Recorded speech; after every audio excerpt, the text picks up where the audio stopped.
was a different breed, a different kind, a different cut. He, in fact, outperformed all the 12 because he brought Christianity to practically to Europe and Asia, while the apostles, original, remained in Jerusalem. But the Apostle Paul practically brought the gospel to the rest of the key areas that eventually evangelized the whole world. So if that was the last appearance, and it is the number 13, it is a signal, according to Bible scholars, of a new generation, a different group, class, breed of Christians is about to be born.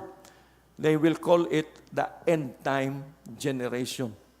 That will prepare for the coming of the Lord Jesus Christ, who is called the root and offspring of David.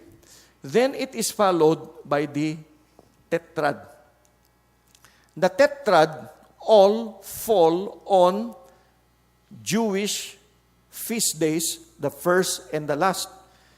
The first tetrad appeared in April 4, 2014, which is Feast of Passover, the first feast, and it appeared again on October 8, 2014, which is Feast of Tabernacles. Then it appears again April 4, 2015, then September 28, 2015. First and last. First and last. First feast, last feast. I was reading a book on understanding the Jewish roots of Christianity. Why is Jesus always saying, I am the faithful witness, I am the Alpha and Omega, the beginning and the end? Why does he always say, verily, verily, I say unto you, truly, truly, I say unto you? He is saying, what I begin, I will end. What I start, I will finish. The tetrad, the red blood moon appears first feast, I will bring it to the last feast. First, last, he is saying it 2 times. Verily, verily. Truly, truly. What has begun will end. What I start will be completed. He is trying to make a statement. Patapuson ko na. Tapuson ko na. I am true and faithful. Okay, please sustain with me your attention because this gets very interesting.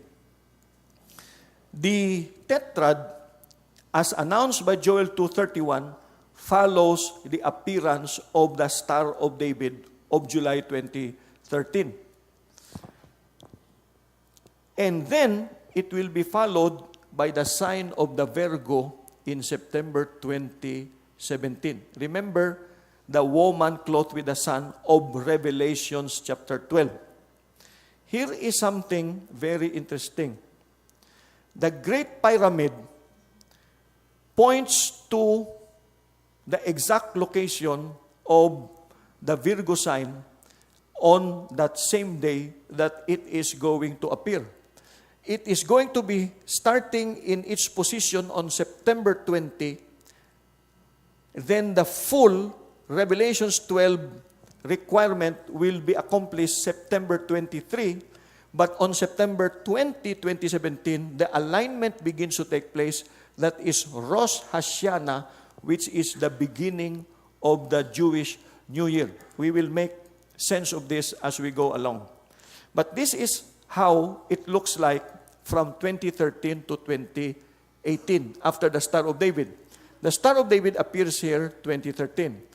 It was followed by the comet Ison on the Feast of Hanukkah, then by the first red blood moon on the Feast of Passover, then by the second red blood moon on the Feast of Sukkot, then a total solar eclipse on Nisan 1, which is the religious New Year, then the third red blood moon on April 2015, which is Feast of Passover, then there is a partial solar eclipse on the Tishri 1, which is the Jewish Civil New Year, then a fourth red blood moon on the Feast of Tabernacles, then the sign of the Virgo, September 23, 2017, falling on the 50th anniversary of Jerusalem Jubilee, also the discovery of the Dead Sea Scrolls,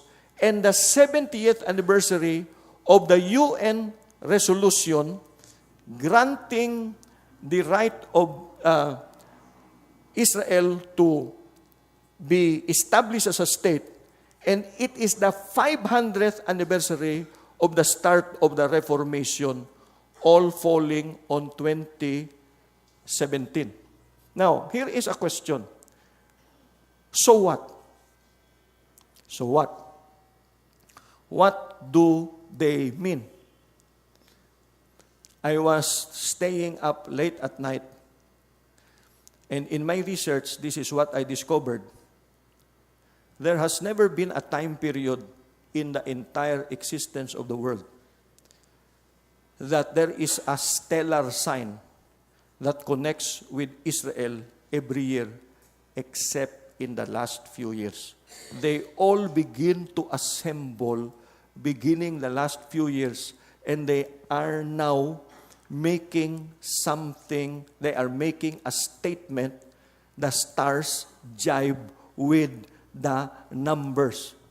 So, if you follow this, the tetrad, the four red blood moon, is followed by a triad, 3 red blood moon, on 2018.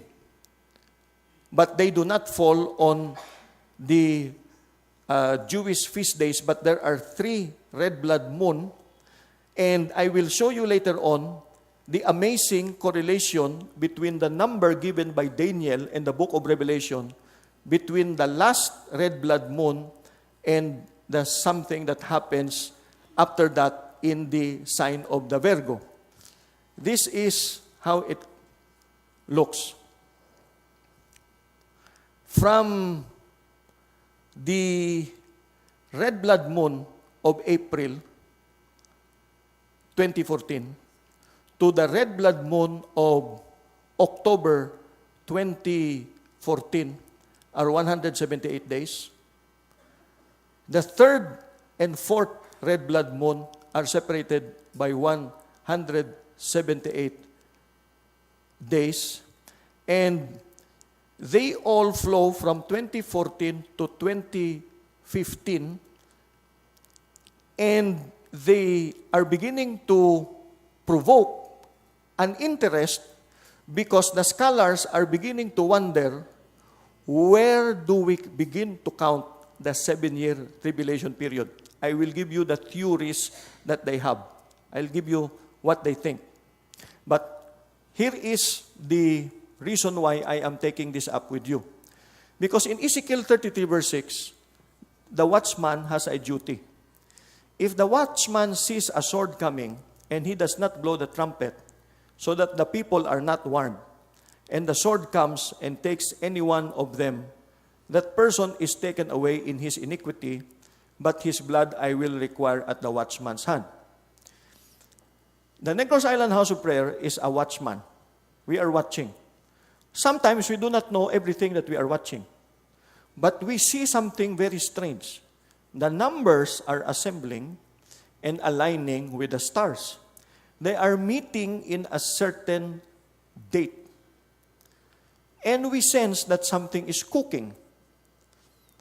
I am not saying what it is. Maybe towards the end, you will have some ideas as I will close this. But I'm showing you that the numbers and the stars are converging. Now, recall Daniel chapter 9, verses 25 to 27. Where Daniel said, "Know and understand this, from the time the word goes out to restore and rebuild Jerusalem, until the anointed one, the ruler, comes, there will be 7 sevens and 62 sevens." Please pay attention to this first part. From the time Jerusalem is rebuilt until the anointed one comes, there will be 7 sevens. 7 times 7 is 49. But there is an additional 62 sevens. However, the 62 sevens has something to do with the anointed one being put to death. So, the 62 sevens number is about the first coming of Jesus up to his crucifixion. But Bible scholars believe that there is a double fulfillment of the time Jerusalem is rebuilt until the anointed one comes. There will be 7 sevens. Now, look at this thing. June 7, 1967, Jerusalem was restored to Israel and was rebuilt. 7 times 7 is 49. Jewish calendar, 360 days in 1 year. 49 times 360 days is 17.640. Count from June 7, 1967 to the day where you consume 17.640 days. Where does it end? It ends on September 23, 2015, which is Yom Kippur. Yom Kippur. What in the world is Yom Kippur? We will connect all of this at the end. Let's just gather the pieces together. Yom Kippur is very, very important. From 1967, June 7, to 2015, on the eve of Yom Kippur, is perfectly 49 years, which is 7 times 7. What is Yom Kippur? It means Day of Atonement. What in the world is a Day of Atonement? That is the day in the Jewish calendar which completes the high holy days that commences Rosh Hashanah, which is the Jewish New Year. The Yom Kippur makes an announcement that a new season is coming in. What happens when the Yom Kippur is celebrated? The scrolls in Israel are opened. There is an unscrolling of the sealed scrolls. Scrolls are sealed. On Yom Kippur, they will be opened. What does it remind you of? In the book of Revelation, there are 7 scrolls, 7 trumpets, and 7 bowls. And John was crying, "Who is worthy to open the scroll?" And then the elders and the angels said, "Worthy, worthy is the Lamb that was slain. He is ready to open the scroll." When are scrolls opened? They are opened on Yom Kippur.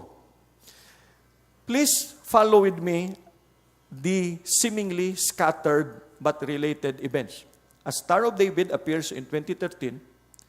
You have Tetrad in 2014 and 2015, saying first, last, first, last. Then you have a Yom Kippur on the very day, which in Jewish understanding is the day that scrolls are opened.